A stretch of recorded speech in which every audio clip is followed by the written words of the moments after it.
ನಮಸ್ತೆ. ಹೋಟೆಲಲ್ಲಿ ಒಂದು ಕಾರ್ಯಕ್ರಮ ಮಾಡಿಲ್ಲ. ಕಾರ್ಯಕ್ರಮದ ಬಗ್ಗೆ ಮತ್ತೆ ಮಾಜಿ ಮುಖ್ಯಮಂತ್ರಿಗಳಾದ ಶಿವರಾಮ್ ನಮಸ್ತೆ, ನನ್ನ ಹೆಸರು ನಿರ್ಮಲಾ GN ಅಂತ. ನಾನಿವತ್ತು ಹೊಸದಾಗಿ ರಾಜ್ಯ ಮಹಿಳಾ ಅಧ್ಯಕ್ಷೆಯಾಗಿ ಆಯ್ಕೆ ಆಗಿದ್ದೀನಿ.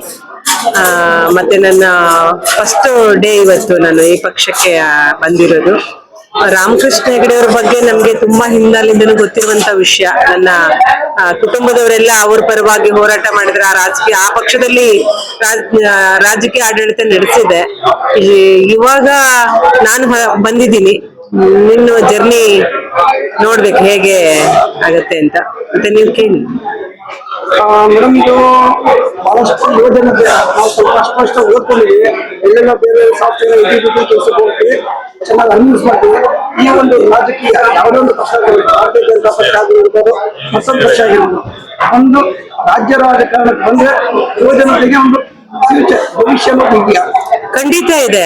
ಯಾಕಂದ್ರೆ ಈಗ ಆಲ್ರೆಡಿ ಈಗ ಎಲ್ಲ ಜನತೆಗೆ ಗೊತ್ತಾಗ್ಬೇಕು ಈಗ ಇರುವ ಪಕ್ಷಗಳಿಂದ ಜನಗಳಿಗೆ ಏನಾಗಿದೆ ಅಂತ.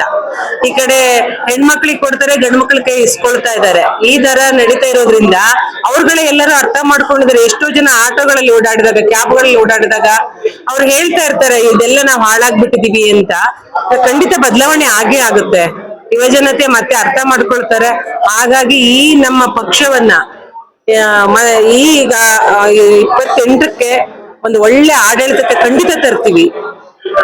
ರಾಜಕಾರಣ ಅನ್ನೋದು ಶ್ರೀಮಂತರ ವರ್ಗಕ್ಕೆ ಇಲ್ಲ ಬಡವರ ವರ್ಗಕ್ಕೆ. ಶ್ರೀಮಂತರ ವರ್ಗಕ್ಕೆ ರಾಜಕಾರಣ ಇಲ್ಲ. ಯಾಕಂದ್ರೆ ಅವ್ರಗಳಿಗೆ ಯಾರಿಗೋ ಒಂದು ಓಟ್ ಹಾಕ್ತಾರೆ, ಬಿಡ್ತಾರೆ. ಇವ್ರು ಜನಗಳನ್ನ ಟಾರ್ಗೆಟ್ ಮಾಡದೆ ಬಡವರ್ಗವ್ರನ್ನ. ಅವರನ್ನೇ ಟಾರ್ಗೆಟ್ ಮಾಡಿ ನಿಮ್ಗೆ ದುಡ್ಡು ಕೊಡ್ತೀವಿ, ದುಡ್ಡಿನ ಇದನ್ನೆಲ್ಲ ತೋರಿಸಿ, ಗ್ಯಾರಂಟಿ ಕಾರ್ಡಿನ ತೋರಿಸ್ತಾರೆ, ಆಸೆಗಳನ್ನ ತೋರಿಸಿ ರಾಜಕಾರಣ ಮಾಡ್ತಾ ಇದ್ದಾರೆ. ತುಂಬಾ ಖುಷಿ ಆಯ್ತು. ನಾನು ಇವತ್ತು ಸೇರ್ಪಡೆ ಆಗಿದ್ದೀನಿ. ತುಂಬಾ ಚೆನ್ನಾಗಿ ಆಯ್ತು. ಮತ್ತೆ ಮುಂದೆ ಬರೋ ದಿನಗಳಲ್ಲಿ ನಮ್ಮ 31 ಜಿಲ್ಲೆಯಲ್ಲೂ ಪದಾಧಿಕಾರಿಗಳನ್ನ ತಂದು ಮತ್ತೆ ಒಂದು ಫಂಕ್ಷನ್ ಅನ್ನ ಶೀಘ್ರದಲ್ಲಿ ಮಾಡ್ತೀವಿ. ಉಳಿದ ವಿಷಯನೆಲ್ಲ ನಮ್ಮ ಮೇಡಮ್ ಹೇಳಿದ್ದಾರೆ, ರಾಷ್ಟ್ರೀಯ ಮಹಿಳಾ ಅಧ್ಯಕ್ಷೆ ಎಲ್ಲ ಹೇಳಿದ್ದಾರೆ. ಇವಾಗ ನಮ್ಮ ಹೊಸ್ತು ನಾವು ಇಲ್ಲಿ ಬಂದಿರೋದು. ನನ್ನ ಹೆಸರು ನಿರ್ಮಲಾ. ನನ್ನ ಹುದ್ದೆ ಬಂದು ಮಹಿಳಾ ರಾಜ್ಯ ಅಧ್ಯಕ್ಷ ಆಗಿ ಆಯ್ಕೆ ಆಗಿದ್ದೀನಿ. ಬೆಂಗಳೂರು. ನಾವು ಶಿವಮೊಗ್ಗದವರು, ಸೊರಬ ತಾಲೂಕು. ಬೆಂಗಳೂರಲ್ಲಿ ಇವಾಗ ಆಲ್ರೆಡಿ ನಾವು ವಾಸವಾಗಿದ್ದೀವಿ.